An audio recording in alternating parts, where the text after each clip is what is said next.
among young people. To be a beggar, it kills the person in you, the human being in you.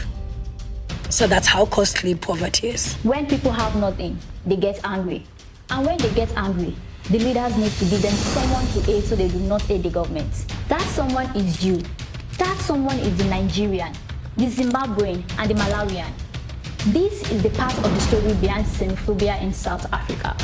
Before we proceed, like and subscribe to our YouTube channel.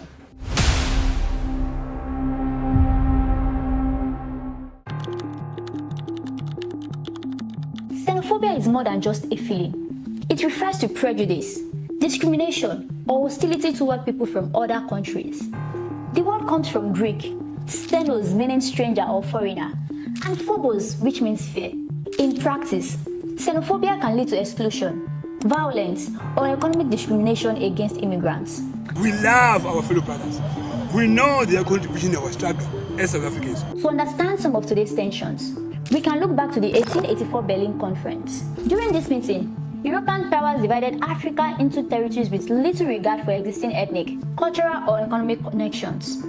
Borders were drawn arbitrarily, creating modern states like Nigeria, South Africa, and Mozambique. Before colonial rule, movement across regions was often more fluid.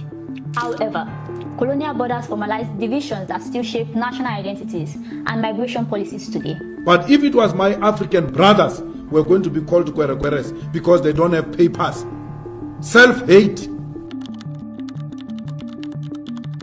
In 1955, South African activists adopted the Freedom Charter, which called for shared national wealth and equal access to resources. When Nelson Mandela and the African National Congress came to power in 1994, they prioritized political stability and reconciliation. However, large-scale economic restructuring, such as land distribution and nationalization, was limited and gradual. As a result, many structural inequalities from apartheid persisted. While millions gained access to housing, electricity, and social services, unemployment remained high, particularly among youths. Before 1994 was better, it was worse, but this we are experiencing is worse of worse under the people we thought will bring us joy and happiness in our lifetime. South Africa's unemployment rate has remained high for years, and youth unemployment is especially severe. These conditions can create tension in communities where resources and opportunities are scarce. In this environment, some groups and individuals blame immigrants for taking jobs or increasing crime. One example is Operation Dudula, which emerged around 2021 and has been linked to anti-immigrant campaigns in certain areas. They told them that Nigerians were selling all the drugs. They told them that the Zimbabweans were taking all the hospital beds. But look at the truth. If you remove every Nigerian from South Africa today, the 60% of unemployed youth will still have no jobs. Why? Because the factories are closed. The schools are failing. The electricity goes off every day because of corruption at the power company, Eskom. The government allowed groups like Operation Dudula to exist because it keeps the anger away from the president's office. If the people are busy burning a shop owned by a Nigerian, they are not marching to the parliament to demand their share of the gold and diamond money. They are witchcraft. There is no church here. They are witchcraft. So we are tired of foreigners here. I'm from Operation Dudula. The biggest lie told on South African TV is that foreigners are the criminals. They say Nigerians brought crime to South Africa.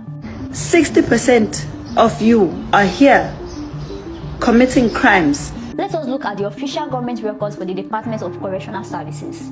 There are about 140,000 people in South African prisons right now. Out of that 140,000, only about 18,000 are foreigners. That means 122,000 prisoners are South Africans. If foreigners were the main cause of crime, those numbers would be the opposite. The crime in South Africa is caused by deep poverty and a lack of hope. When a young man has no job and sees no future, he turns to crime. It does not matter if he is South African or Nigerian. But the politicians only talk about the 18,000 foreigners. They never talk about the 122,000 locals, because that would mean the government has failed to build a safe society. There is a huge fight happening over small shops called Spaza shops.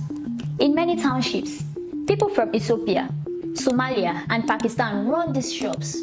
They work long hours. They sell things at low prices because they buy in groups. South Africans see these shops succeeding while they are struggling. Instead of the government teaching South Africans how to run businesses or giving them small loans, the politicians say these foreigners are stealing our economy. In 2024, there were reports of children getting sick from food sold in these shops. Immediately, politicians and activists used this to start a war. They did not wait for the health inspectors. They did not check if the food was actually bad. They just used it as a reason to attack. This is a classic move. They take one small event and use it to start a fire that burns the whole streets. Having this is actually it's a pandemic, because we cannot have 5 kids dying at the same time from one Spaza shop.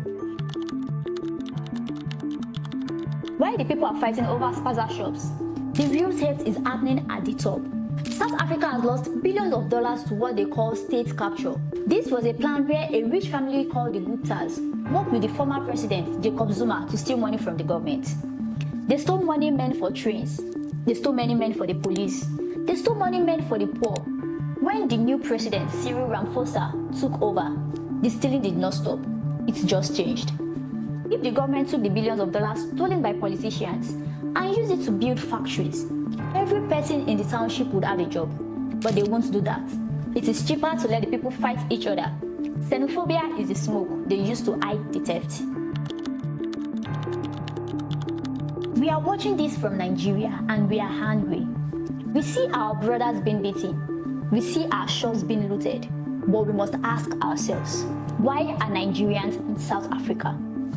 They are there because Nigeria is also failing. If our electricity worked, if our roads were safe, if our leaders did not steal our oil money, no Nigerian will go to a township in Johannesburg to risk their life. The leaders in South Africa and the leaders in Nigeria are the same. They both use division to stay in power. In South Africa, they use xenophobia. In Nigeria, they use tribalism. They tell you to hate the man from the other tribe or the other country, so you don't notice they are both stealing from the same bowl. The Rainbow Nation was a dream sold to us to make us feel good. But a rainbow has no substance. You cannot eat a rainbow. You cannot live inside a rainbow. The reality is that Africa is being looted by its own leaders and by foreign companies. While we are busy checking the ID cards of our brothers, the gold, the platinum, and the diamonds are leaving the continent through the back door. Xenophobia is not about illegal immigrants. It is about a failed government trying to survive. They have turned the victim into the villain. The man who came from Lagos to work is not the enemy. The man who came from Zimbabwe to pick oranges is not the enemy. The enemy is the man in suit who stands on the stage and tells you to hate your neighbor while he puts your future in his pocket. In conclusion, if you are watching this in South Africa, ask yourself, who actually stole your job? Was it the man selling bread on the corner, or was it the politician who closed the factory? If you are watching this in Nigeria, ask yourself, why are we running away from home? The fire in South Africa will not stop until the people stop looking down at the streets and start looking up at the office of the leaders. We are being fooled by a 150-year-old plan. We are being divided so we can be conquered. Don't be a pawn in their game. Stop the hate. Start demanding for accountability. Because until we are united, Africa will continue to burn and the thieves will continue to laugh. Leave a comment if you understood something new from this video. Like, share and subscribe for more review truths like this. See you in our next video. Bye for now.